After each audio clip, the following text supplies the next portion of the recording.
الحمدللہ رب العالمین والصلاة والسلام علی سید المرسلین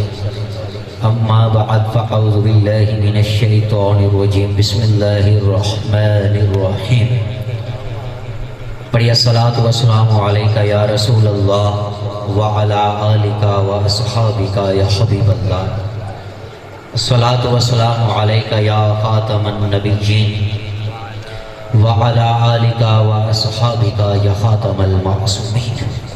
جب بھی کبھی مسجد میں آنے کی سعادت ملے تو یاد آنے پر اعتکاف کی نیت کر لینی چاہیے۔ اس کا فائدہ یہ ہوتا ہے کہ دیگر عبادات کے ساتھ ساتھ نفلی اعتکاف کا ثواب بھی ملتا رہتا ہے۔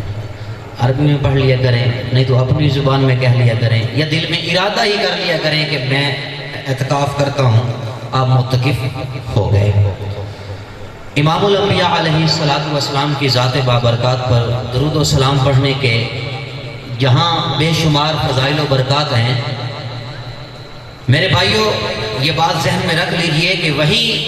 یہ درود پڑھنا یہ اہل حق کی ایک نشانی بھی ہے، اور اہل حق کی یہ نشانی کسی عام بندے نے اپنی طرف سے قرار نہیں دی، بلکہ علی کے بیٹے حسین اور حسین کے بیٹے امام زین العابدین نے ارشاد فرمایا۔ آپ کے پاس ایک بندہ آتا ہے، وہ آ کر پوچھتا ہے، یا حضرت ہم نے سن رکھا ہے کہ فتنوں کا دور آئے گا، مختلف فرقے بن جائیں گے، ہر طرف سے صدا آئے گی کہ ہم سچے باقی جھوٹے، ہم مومن باقی منافق، ہم مسلمان باقی کافر۔ یا حضرت ہم کیسے پہچانیں گے اس وقت اہل حق کون ہوں گے؟ شاید اس سائل کی فراست میں تھا کہ ایک وہ دور آئے گا کہ وہ لوگ جو تحریف قرآن کے قائل ہیں وہ بھی خود کو مومن کہیں گے، جو ازواج نبی کو بھونکیں گے وہ بھی خود کو مومن کہیں گے، جو صحابہ پہ بھونکیں گے وہ کمینے بھی کہیں گے کہ ہم مومن ہیں۔ سائل نے کہا ہر طرف سے صدا آئے گی، ہم مومن باقی منافق۔ یا حضرت ہم کیسے پہچانیں گے ان میں سچا کون ہے؟ میں سلام پیش کرتا ہوں اس سائل کی عظمت کو کہ اس نے پوچھا ہی اس بندے سے ہے کہ اب شک کی گنجائش ہی نہیں رہتی، اب کوئی کالی زبان والا یا کالے عقیدے والا وہ حسین کے بیٹے پہ اعتراض کر کے دکھائے۔ تو امام زین العابدین نے فرمایا کہ اس وقت جو اہل سنت ہوں گے وہ اہل حق ہوں گے۔ لیکن سائل نے اگلا سوال کر کے یہ گتھی قیامت تک کے لیے سلجھا دی۔ شاید یہ بات بھی اس کی فراست میں تھی کہ 14ویں صدی بھی آئے گی کہ جس صدی کے اندر وہ کمینے لوگ بھی پیدا ہو جائیں گے جن کا کام صبح و شام نبی کی ذات میں عیب تلاش کرنا ہوگا، جن کا دعویٰ یہ ہوگا کہ شیطان کی وسعت علمی یہ نبی کی وسعت علمی سے زیادہ ہے، جو یہ کہیں گے نبی کو پس دیوار کا علم نہیں، جو نبی کے اختیارات کو محدود کریں گے وہ کمینے بھی کہیں گے ہم اہل سنت ہیں۔ سائل نے کہا یا حضرت اگر دو گروہ یہ دعویٰ کر دیں تو پھر ہم کیسے پہچانیں ان میں اصل اہل سنت کون ہے؟ تو اس وقت حسین کے بیٹے نے کہا کہ من علامات اہل سنہ کثرت الصلاۃ علی رسول اللہ، کہ جو اہل سنت ہوں گے ان کی نشانی یہ ہوگی کہ وہ نبی پر کثرت سے درود پڑھنے والے ہوں گے۔ اور بحمدللہ یہ غلامان رضا ہیں جو خود بھی درود پڑھتے ہیں، کیوں اور درود پڑھنے کا کہتے بھی ہیں کیونکہ ہمیں ہمارے امام نے تعلیم ہی یہی دی ہے کہ ہم نے خطا میں نہ کی، تم نے عطا میں نہ کی، کوئی کمی سرورا تم پہ کروڑوں درود کر کے تمہارے گناہ مانگے تمہاری پناہ، تم کہو دامن میں آ تم پہ کروڑوں درود۔ یہ غلام رضا ہی ہے جو یہ کہتا ہے کہ ایک یہ جہاں ایک وہ جہاں، ان دونوں جہانوں کے درمیان بس فاصلہ ہے سانس کا، جو چل رہی ہے تو یہ جہاں، جو رک گئی تو وہ جہاں، سانسوں کی اس مالا میں پرولو موتی درود کے، پھر یہ جہاں ہو یا وہ جہاں، ساتھ ہوں گے تاجدارے دو جہاں، ان پہ لاکھوں کروڑوں درود و سلام، ان پہ لاکھوں کروڑوں درود و سلام۔ پتا چلا امام زین العابدین یعنی امام حسین کے فرزند غلامان رضا ہی صراط مستقیم کے راہی ہیں، اور اسی لیے ہم ڈنکے کی چوٹ پہ کہتے ہیں بحمداللہ ملا حق سے عقیدہ اہل سنت کا پڑھا ہے قدسیوں نے بھی، قصیدہ اہل سنت کا، زمین اہل سنت کی، زمانہ اہل سنت کا، بنایا رب نے جنت میں ٹھکانہ اہل سنت کا، اور کسی کی ایڑ کی جانب نہیں اٹھتی نظر اپنی، خدا نے بھر دیا اتنا خزانہ اہل سنت کا۔ تو پتہ چلا کہ درود پڑھنا یہ اہل حق کی نشانیوں میں سے ایک نشانی ہے۔ اصول برکت کے لیے پھر پڑھیے الصلاۃ والسلام علیک یا رسول اللہ وعلی آلک واصحابک یا حبیب اللہ، الصلاۃ والسلام علیک یا خاتم النبیین وعلی آلک واصحابک یا خاتم المعصومین۔ ویسے جہاں پہ آسمان علم کے اتنے چمکتے ہوئے درخشندہ ستارے موجود ہوں وہاں بولنا مناسب نہیں ہے، لیکن سبق سنانے کی نیت سے اور ایک پیغام امت تک پہنچانے کی نیت سے میرے نوجوانوں میں یہ پیغام اس قوم کے سامنے، مسلمانوں کی جماعت کے سامنے رکھنا چاہتا ہوں، تاکہ جب قیامت کا دن آئے ہم کم از کم یہ دعویٰ کر سکیں کہ مصائب میں بھی ہم نے اذان حق بلند کی تھی، ہم نے امت تک پیغام پہنچا دیا تھا۔ یاد رکھیے اپنے عنوان کے لحاظ سے غیرت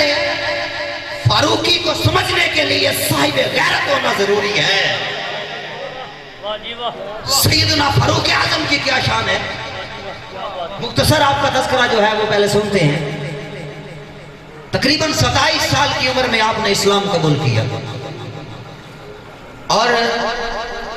آپ کو جو جب اقتدار ملا تو آپ نے تقریباً 22.5 لاکھ مربع میل کے اوپر حکمرانی کی، 1000 سے زائد شہر آپ کے دور حکومت میں فتح کیے گئے،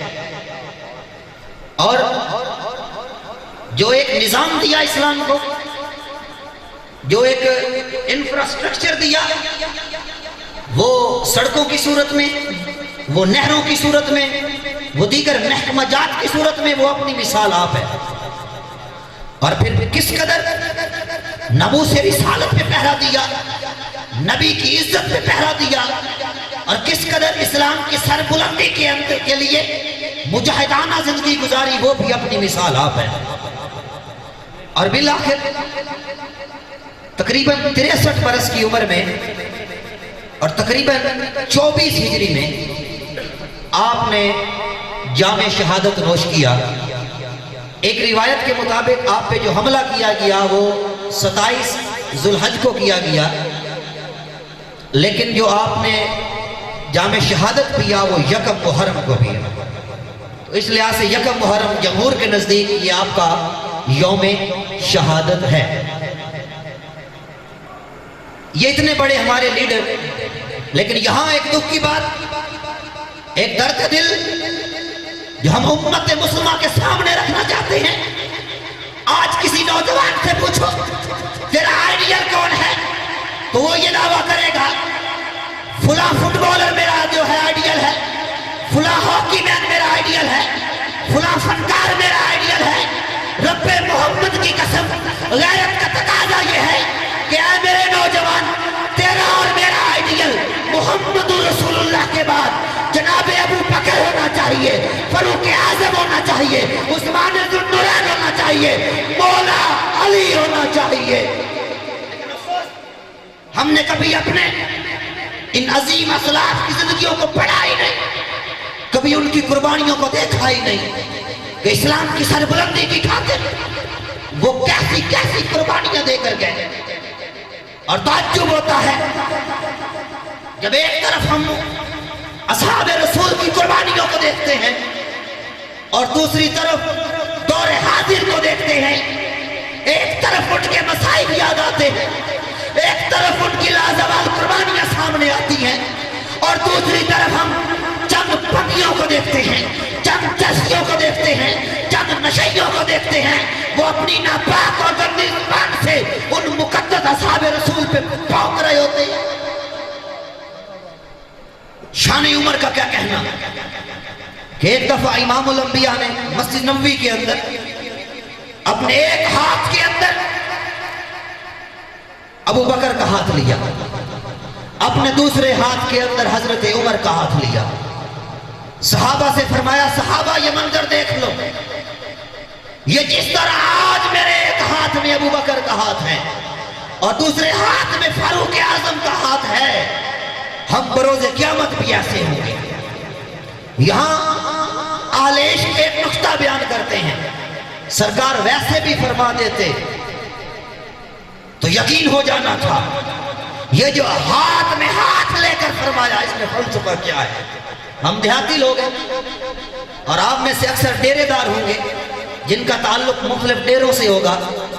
اور ڈیروں کے اوپر آپ نے جانور رکھے ہوں گے اور ان جانوروں کی حفاظت کے لیے آپ نے کتے بھی رکھے ہوں گے۔ آپ نے ایک چیز نوٹ کی ہوگی میرے بھائیوں، آپ کا کوئی مہمان آ جائے، آپ مہمان کو جا کے ریسیو کریں اور پھر اگر آپ اس کا ہاتھ پکڑ لینا تو جو آپ نے کتا بھی رکھا ہوا ہے وہ بھی سمجھ جائے گا یہ بندہ جو ہے یہ میرے مالک کے ساتھ ہے، اس کا ہاتھ میرے مالک کے ہاتھ میں ہے،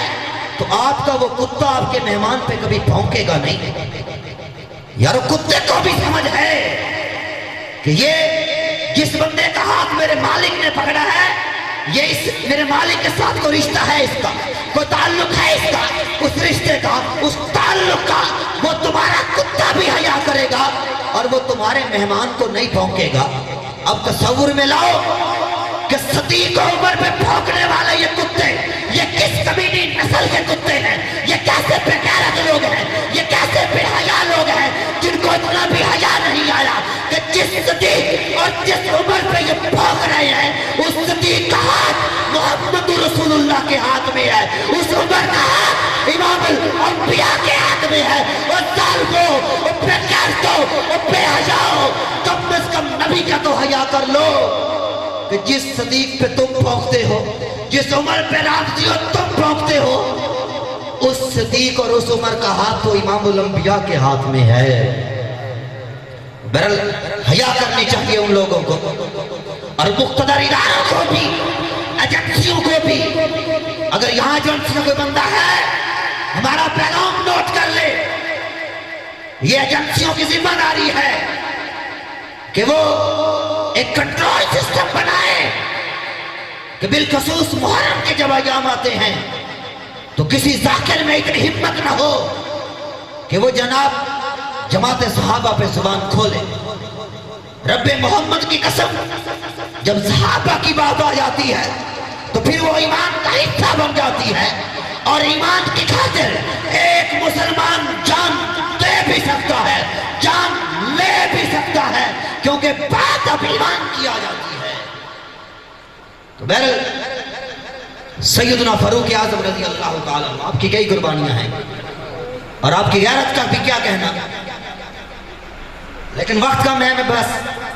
جو پیغام مقصود ہے وہ سامنے رکھوں گا کہ جب بیت المقدس کی فتح کی باری آتی ہے تو فاروق اعظم ایک اونٹ جو ہے نا وہ لیتے ہیں اور ساتھ ایک غلام لیتے ہیں۔ اب سواری ایک اس لیے لی کہ ریاست پہ بوجھ نہ آئے، اور غلام ساتھ لیا۔ اب یہ بھی نہیں کہا کہ میں اونٹ پہ سوار رہوں گا اور جو غلام ہے وہ چلتا جائے گا، بلکہ باری بنائی، مخصوص سفر طے کیا، اور جب باری غلام کی آتی غلام سوار ہوتا، جب باری آپ کی آتی آپ سوار ہوتے، اور جب منزل کے قریب پہنچے تو آپ نے سنا ہوگا کہ اس وقت باری غلام کی تھی، وہ اونٹ پہ سوار تھا، اور فاروق اعظم آپ نے اونٹ کی مہار پکڑی ہوئی تھی، اور بس اسی منظر کو دیکھ کر انہوں نے بغیر جنگ کی جو چابیاں تھیں نا وہ سیدنا فاروق اعظم کے حوالے کر دی۔ اور اسی منظر کو قلندر لاہوری اقبال اپنے لفظوں میں اس طرح قلم بند کرتے ہیں کہ بدل دے جو تیری دنیا وہ سجدہ تلاش کر، بدل دے جو تیری دنیا وہ سجدہ تلاش کر، ایمان تیرا لٹ گیا رہزن کے ہاتھوں، ایمان تیرا جو بچا لے وہ راہ پر تلاش کر، اونٹ پہ کرے سوار غلام کو، پیدل جو خود چلے وہ آقا تلاش کر۔ تو یہ انداز فاروقی تھا۔ اور غیرت فاروقی کی ایک جھلکی اب آپ کے سامنے رکھتا ہوں کہ سیدنا فاروق اعظم رضی اللہ تعالی عنہ کے اندر غیرت ایمانی یہ کس قدر تھی، اس کا اندازہ صرف اس ایک ہی مثال سے لے لیجئے کہ جب فاروق اعظم کے سامنے وہ یہودی اپنا کیس لے کر آیا کہ یہودی اور منافق کا جو کیس تھا، اور یہودی نے آپ سے کہا کہ آپ کے نبی نے میرے حق میں فیصلہ کیا ہے لیکن اس منافق کو قبول نہیں، تو فاروق اعظم نے کہا کہ جس کو میرے نبی کا فیصلہ نہیں منظور پھر اس کا فیصلہ عمر کی تلوار کرے گی، کیونکہ فاروق اعظم جانتے تھے کہ نبی کی ناموس کا مسئلہ کتنا اہم ہے۔ اور یاد رکھیے میرے بھائیوں، نبی کی ناموس سمجھ میں تب آتی ہے کہ جب عظمت مصطفیٰ وہ سمجھ میں آ جائے، اور فاروق اعظم سمجھتے تھے کہ امام الانبیاء کو اللہ نے کتنی عظمتیں دی ہیں، کتنی شانیں دی ہیں، کتنی رفتیں دی ہیں، اور اللہ کی عزت کی قسم وہی فاروق اعظم کا پیغام امیر المجاہدین خاتم حسین رضوی نے آج بچے کو سکھا دیا کہ منصب پر نبیًا فاقتلوہ کی شکل میں آج بچے کی زبان پہ یہ ورد جاری کروا دیا کہ نبی کی شان میں جو گستاخی کرے گا اس کی ایک ہی سزا ہے، گستاخ رسول کی ایک ہی سزا ہے، اور بچے تک یہ پیغام دے دیا۔ آج امت کے اندر یہ جذبہ آ چکا ہے، یہ شعور آ چکا ہے کہ امت یہ دعویٰ کرنے کے لیے میدان عمل میں آ چکی ہے کہ ناموس نبی کی خاطر ہم ہر باطل سے ٹکرائیں گے، جو راہ میں ہماری آئے گا ہم اس کو مار گرائیں گے۔ یہ مسئلہ ہے جب ایمان کا، کیا خطرہ پھر جسم و جان کا، اس مسئلے کو جو بھی چھیڑے گا پھر تاج اچھالے جائیں گے۔ کیا حاجت ہے ہمیں زندگی کی اور زندگی میں شرمندگی کی، پار کے پونجی چدڑی کی، خود بدن پہ کفن سجائیں گے۔ گستاخ نبی کا چلتا پھرے اور عاشق دل میں چلتا پھرے، نہیں گستاخ کو آگ لگا کر ہی دل کی آگ بجھائیں گے، اور اس راہ محبت میں مہمان بنے جو جیلوں کے کل خلد بری کے باغوں میں تختوں پہ دیکھے جائیں گے۔ آقا کی محبت گر مانگے آصف کی جان بھی حاضر ہے، ایک جان ہے چیز کیا ان پہ لاکھ بار صدقے جائیں۔ ایک بات یاد رکھیے، اللہ کی عزت کی قسم، اگر آج مساجد ہیں، اگر آج مدارس ہیں، اگر آج خانقاہیں ہیں، اگر حافظ ہیں، اگر قاری ہیں، اگر عالم ہیں، اگر جناب خطیب ہیں، ادیب ہیں، عالم ہیں، مفتی ہیں، مصنف ہیں، مؤلف ہیں، تو یہ سارے کے سارے دین کی وجہ سے ہیں، لیکن اللہ کی عزت کی قسم دین کو جو عمر ہے وہ عمر کی وجہ سے ملی ہے۔ اور ایک اور بات، یہ حافظ صاحب موجود ہیں، ان کے دل کے اندر حفظ قرآن ہے اور ان کے ذہن کے اندر فہم قرآن ہے، آپ ان کی عزت کرتے ہیں، لوگ عالم کی دستبوسی کرتے ہیں، یہ جب مسجد میں آتے ہیں آپ ان کو مصلی پہ کھڑے کر دیتے ہیں، سارے ہاتھ باندھ کے پیچھے کھڑے ہو جاتے ہیں۔ حافظ صاحب کو اگر عزت ملی ہے تو دین کی وجہ سے ملی ہے، قاری کو عزت ملی ہے تو دین کی وجہ سے ملی ہے، وہ پیر جس کے ہاتھ ہم چومتے ہیں اس پیر کو عزت ملی ہے تو دین کی وجہ سے ملی ہے، اور مرشد کو عزت ملی ہے تو دین کی وجہ سے ملی ہے، جس کو بھی عزت ملی ہے دین کی وجہ سے ملی ہے۔ رب محمد کی قسم اس دین کو عزت عمر ابن خطاب کی وجہ سے ملی ہے۔ یہاں سے اندازہ لگائیے سیدنا فاروق اعظم کی کیا شان ہے، سیدنا عمر فاروق رضی اللہ تعالیٰ عنہ کا مرتبہ، آپ کی شان، آپ کی رفت کیا ہے۔ آخری بات ختم نوجوانوں، یہ محرم کے ایام ہیں، یہ بڑے نازک ایام ہوتے ہیں، کئی لوگ مارکیٹ میں آ جاتے ہیں اور نئی تاریخ لے کر آ جاتے ہیں۔ میرے نوجوانوں، جان چلی جائے اتنا نقصان نہیں، مال چلا جائے اتنا نقصان نہیں، جتنا نقصان بندے کا ایمان چلا جائے تو ہے۔ بس ایک ہی بات ذہن میں بٹھا لیجئے، تیرے پاس کوئی سیاہ دل والا، کوئی سیاہ عقیدے والا اپنی سیاہ تاریخ لے کر آ جائے اور کہے کہ صحابہ میں یہ تھا، وہ فلاں فلاں فلاں تھے، ان میں یہ تھا، اس ظالم کو شرم کرنی چاہیے جو یہ کہتا ہے کہ نبی کے بعد صحابہ دین سے پھر گئے تھے۔ ظالم ایک بار سوچ، اگر صحابہ دین سے پھر گئے تھے تو پھر یہ فتوحات کس لیے کی؟ پھر یہ فتوحات کر کے پیغام کون سا دیا؟ پھر یہ فاروق اعظم نے 1000 سے زائد شہر فتح کر کے وہاں علم کون سا بلند کیا؟ وہاں پرچم کون سا بلند کیا؟ وہاں پیغام کون سا دیا؟ اگر وہ پیغام دین کا تھا، اگر وہ پیغام امام الانبیاء کا تھا تو پھر تو بھی جھوٹا، تیرا دعویٰ بھی جھوٹا۔ تو نوجوان، تیرے پاس کوئی بھی اگر سیاہ تاریخ لے کر آ جائے تو اسے کہنا، نہ یہ سیاہ تاریخ تیرے منہ پہ مارتا ہوں، میرے صحابہ کے لیے رب کا قرآن کافی ہے، میرے صحابہ کے لیے مصطفیٰ کی حدیثیں کافی ہیں۔ اللہ کی عزت کی قسم، صحابہ کی نمازوں کا تذکرہ یہ رب کے قرآن میں، صحابہ کے سجدوں کا تذکرہ یہ رب کے قرآن میں، صحابہ کے رکوع کا سجدہ یہ رب کے قرآن میں، ان کی عبادت کا تذکرہ یہ رب کے قرآن میں، ان کے زہد و تقویٰ کا تذکرہ یہ رب کے قرآن میں، ان کے متقی ہونے کا تذکرہ یہ رب کے قرآن میں، یہاں تک کہ ان کے جنتی ہونے کا تذکرہ بھی رب کے قرآن میں۔ تو یہی عقیدہ لے کر جا، اور امیر اہل سنت نے ایک ہی نقطے کے اندر ساری بات ختم کر دی اور نوجوانوں کو یہی پیغام دیا کہ ہر صحابی نبی جنتی۔ جب صحابی ہے جنتی، قرآن کی نص سے ثابت ہے، اب بات ہی ختم۔ تو یہی عقیدہ رکھیے، اللہ کریم سے دعا ہے وہ محبت صحابہ میں زندگیاں گزارنے اور صحابہ اور اہل بیت کی محبت ہی دنیا سے لے جانے کی سعادت عطا فرمائے، آمین۔